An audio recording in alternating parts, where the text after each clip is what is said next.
Jadi ketika ketaatan Nabi itu berada pada puncaknya dan posisi lehernya Ismail itu sudah berdekatan dengan pisaunya Nabi Ibrahim alaihissalam,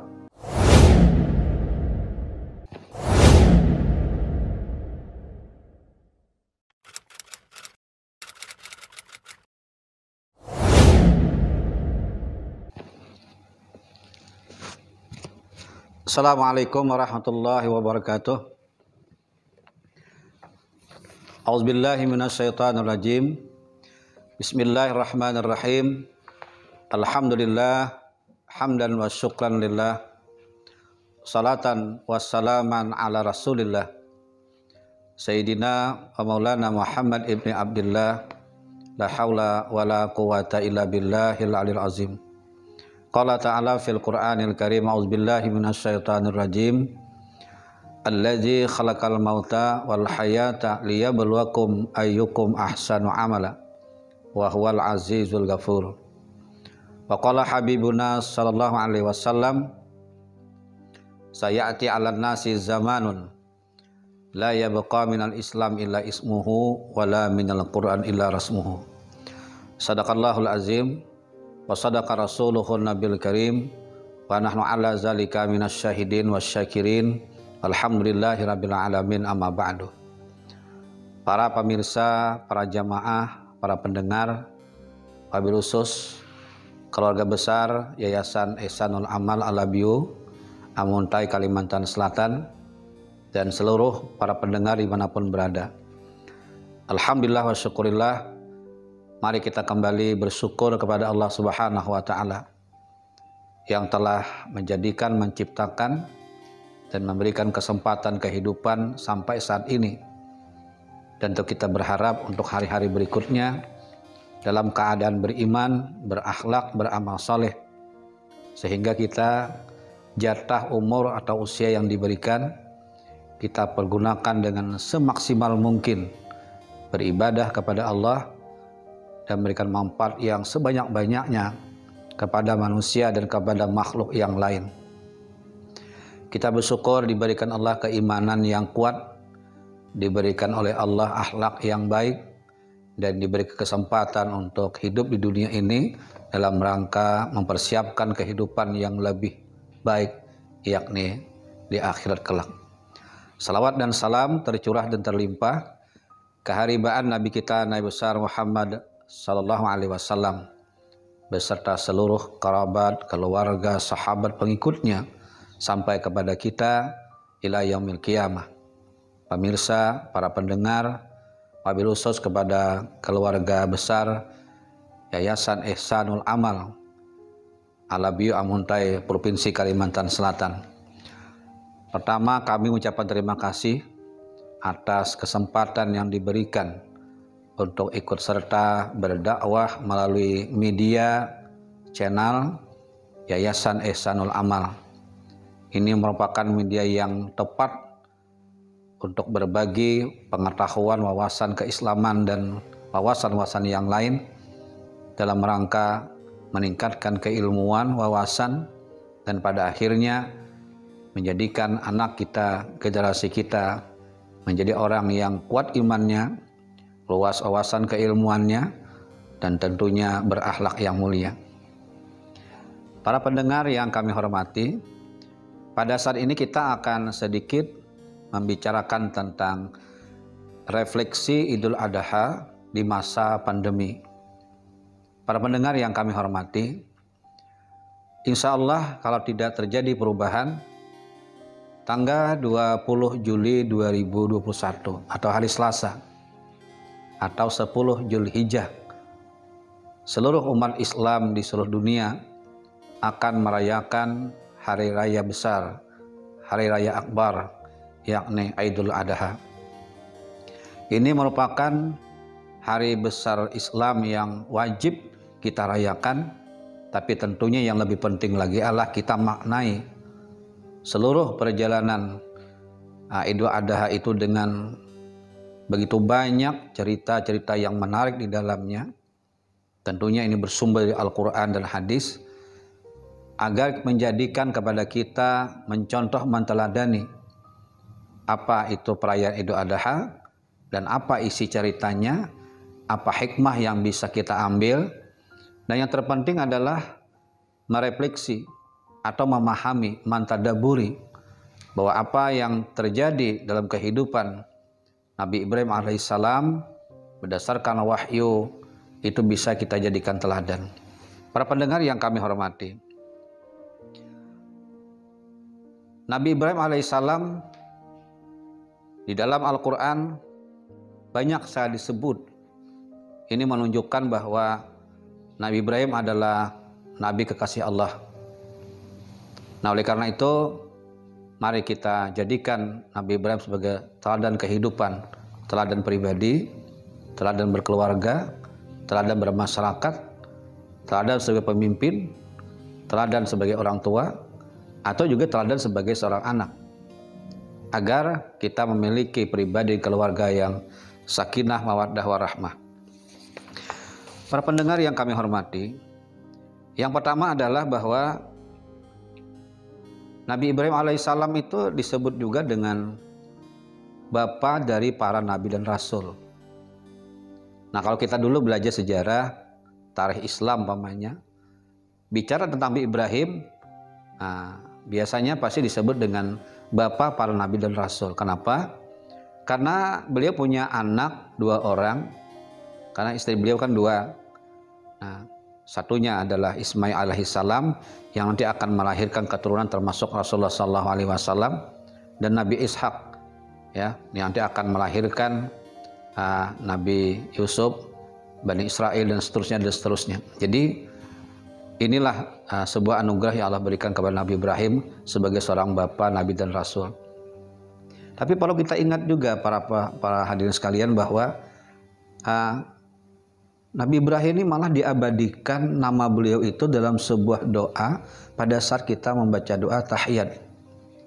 Pamannya ya, Allahumma shalli ala sayyidina Muhammad wa ala ali sayyidina Muhammad kama shallaita ala sayyidina Ibrahim wa ala ali sayyidina Ibrahim wa barik ala sayyidina Muhammad wa ala ali sayyidina Muhammad kama barakta ala sayyidina Ibrahim wa ala ali sayyidina Ibrahim fil alamin innaka Hamidum Majid.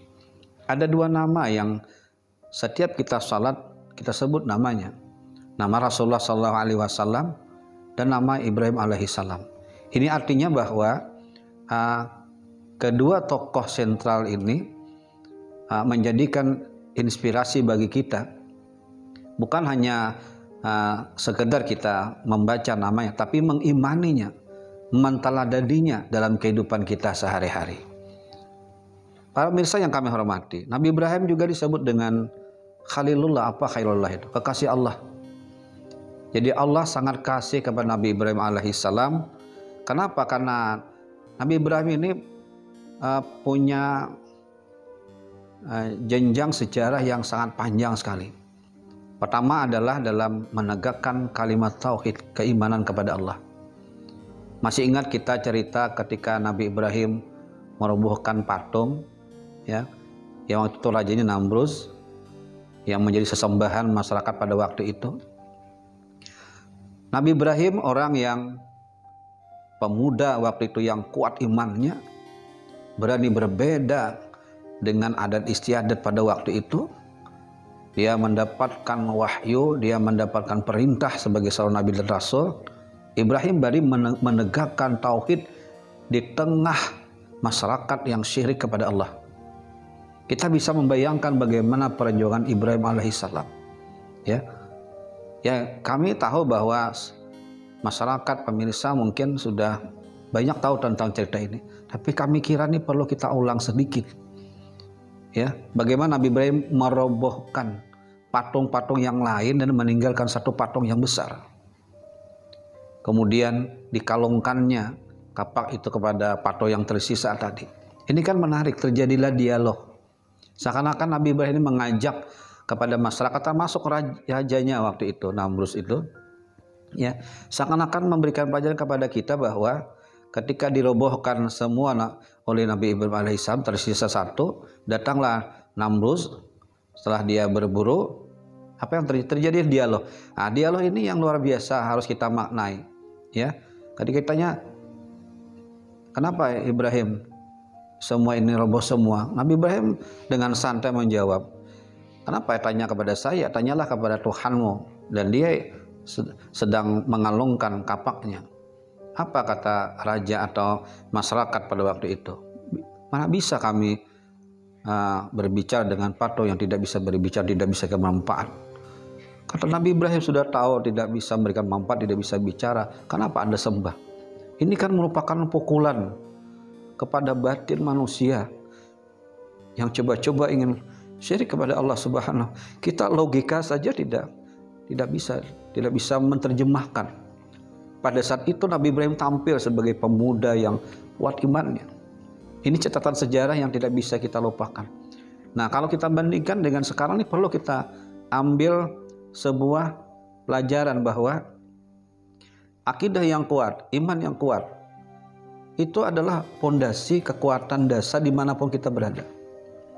Lebih-lebih sekarang ini kita berada pada masa pandemi COVID-19. Bayangkan para pemirsa sekalian, COVID-19 kan terjadi pada akhir Desember 2019. Sekarang sudah bulan Juli 2021. Cukup lama sekali. Dan sampai sekarang belum ada bisa kita pastikan corona ini sirna atau bertambah kurangnya korban. Malah sebaliknya, korban semakin banyak bertambah. Nah, itu dampak yang seperti ini kan memerlukan stamina yang harus kuat. Jadi iman yang kuat, imun yang kuat, rasa aman masyarakat tuh itu yang perlu kita. Nah, orang yang punya akidah yang kuat itu akan menghadapi masa-masa pandemi COVID-19 ini, dia dengan tawakal kepada Allah Subhanahu wa Ta'ala, tapi dia tetap berusaha. Para pemirsa yang kami hormati, kalau kita ingin mereply ulang sedikit bahwa ada berapa dampak akibat COVID-19 ini. Pamannya, beberapa barang menjadi mahal dan langka untuk ditemukan. Ya, ada lagi kemudian jamaah Indonesia, ya, jamaah Indonesia baik untuk melakukan ibadah haji maupun umrah tidak semulus, tidak selancar sebelum COVID-19. Tahun ini saja kita Indonesia tidak memberangkatkan, pemerintah Indonesia tidak memberangkatkan jamaah. Ini berarti kan masa keberangkatan itu semakin tahun semakin lama untuk giliran berikutnya. Nah, secara internasional kita menyadari bahwa ini adalah akibat COVID-19.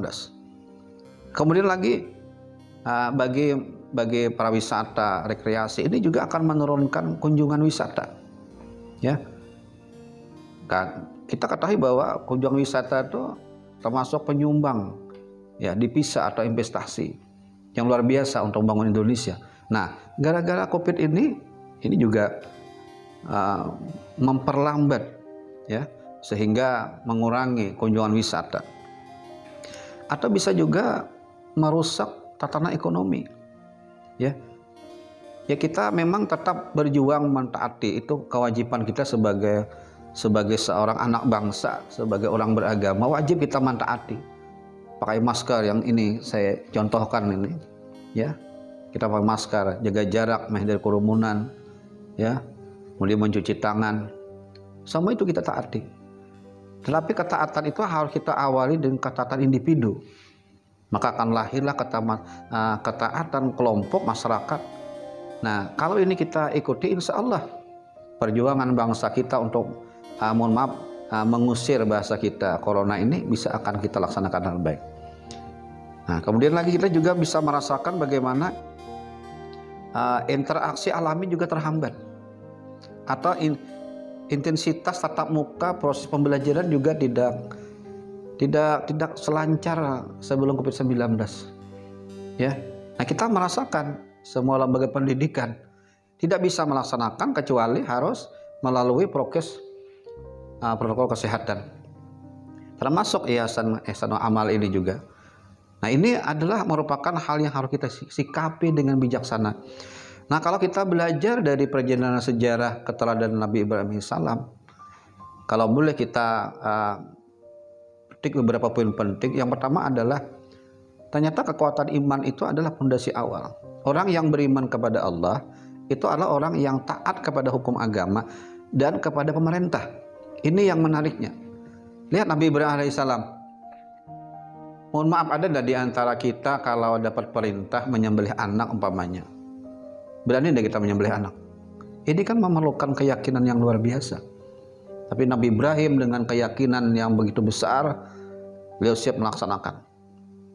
Dan tentu Allah Subhanahu wa taala sangat, makanya disebut dengan Khalilullah, kekasih Allah. Jika kalau sudah kekasih Allah itu Allah jamin, Allah lindungi. Jadi ketika ketaatan Nabi itu berada pada puncaknya dan posisi lehernya Ismail itu sudah berdekatan dengan pisaunya Nabi Ibrahim alaihissalam, maka Allah mengatakan bahwa Nabi Ibrahim Khalilullah, dia menepati janjinya. Dengan izin Allah, digantilah dengan kibas yang sekarang kita mengikuti sunnah Ibrahim alaihissalam yang diperkuat dengan sunnah Rasulullah alaihissalam sampai sekarang. Dan hari-hari akan datang dan tahun-tahun akan datang kita melaksanakan penyembelihan hewan korban sesuai dengan syarat dan rukun sebagian diatur oleh syariat Islam. Nah, coba kita bayangkan betapa besar pengorbanan, dan itu harus kita teladani dalam kehidupan kita sehari-hari. Para pemirsa yang kami hormati, berikutnya adalah yang bisa kita ambil pelajaran dari Nabi Ibrahim alaihissalam ini, bagaimana Nabi Ibrahim menghargai Nabi Ismail alaihissalam pada saat dia sudah menjadi seorang remaja.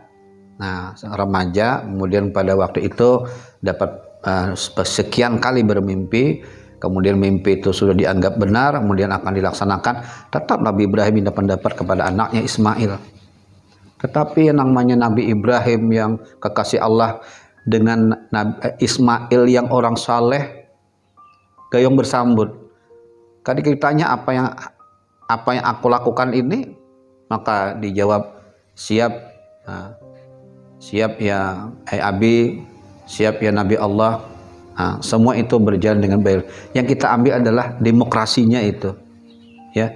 Walaupun sudah jelas-jelas ingin mengorbankan anak, tetap berdialog, tetap meminta pendapat. Nah, ini pelajaran bagi kita bahwa setiap anak itu kan berbeda. Jadi kalau anak lebih satu banyak, itu sudah berbeda karakternya.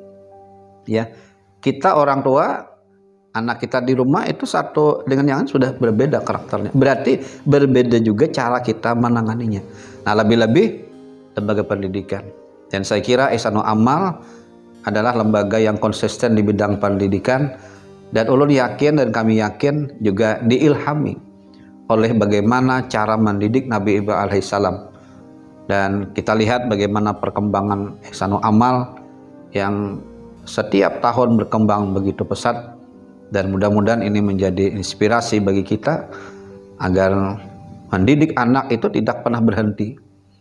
Jadi sekolah boleh berhenti, tapi belajar tidak pernah berhenti. Nah, belajar itu salah satunya kita belajar dari Nabi Ibrahim alaihissalam.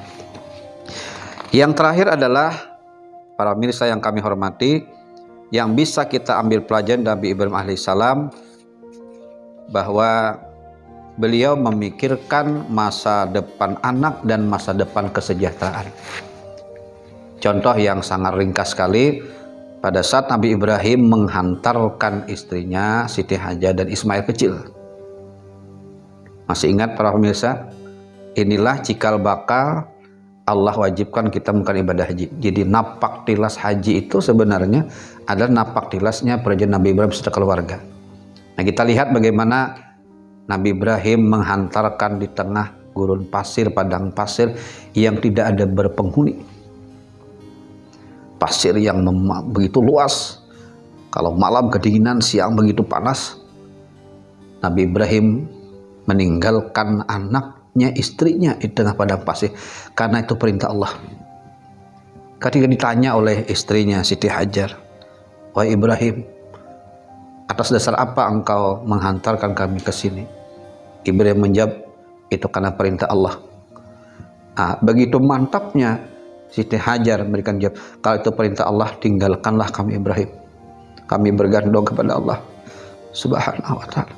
Nah, kita bisa lihat bagaimana cerita sesudahnya. Kehausan, Ismail kecil kehausan. dan itu melahirkan sebuah fakta sejarah, Zumi atau sekarang kita sebut dengan air Zam-Zam, dan sampai sekarang akhir kiamat air Zam-Zam tidak akan pernah habis.